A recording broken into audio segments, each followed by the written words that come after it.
So here we have the Ford Fiesta on a 66 plate. I'm going to start off by showing you around the outside of the car, and then we'll hop in and run through some controls on the inside of it. From the outside, you can see that it's a 3-door car with alloy wheels and tinted windows. Let's start off inside the boot area of the car, first of all. As we approach the back of the car, you can see we have a 60/40 split folding rear seat and plenty of boot space here as well. Okay, so we're just going to work our way back around to the front of the car, and then we'll hop in. And as I mentioned, we'll run through just a few of the controls on the inside of it from there.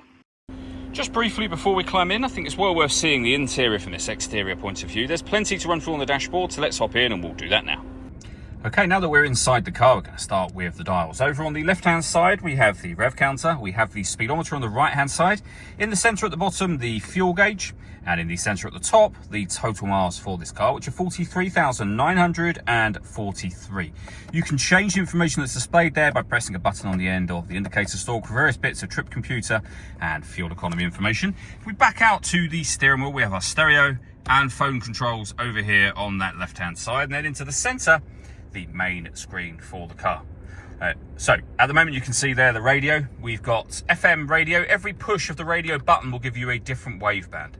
So we've got 2 FM, essentially 2 DAB, and then 2 AM as well. If you want to listen to your own music, you can do so via the CD player once you, of course, insert a CD. And in pressing the auxiliary button, you can see there we have Bluetooth audio available. So once you paired your phone, you'll be able to make and receive phone calls and stream your music wirelessly. And we have a USB input as well. So loads of ways to listen to your music, and then pairing your phone is done by hitting the phone button and following the instructions on screen. You can see the CD player there, the main volume for the stereo, deadlock, so you can lock and unlock the car doors from the outside. Below that, we've got the air conditioning. You can adjust the fan speed, the direction that the air is being distributed in, and of course the temperature. The air conditioning is on when that light shows, so that's off.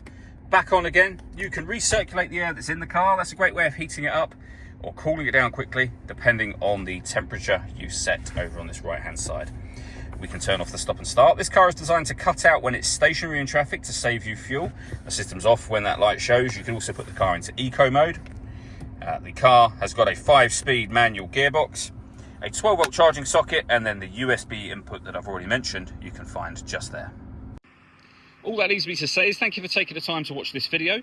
If you'd like to come and see the car for yourself and have a test drive, please feel free to give us a call here at Surrey Specialist Cars. We'd love to hear from you soon.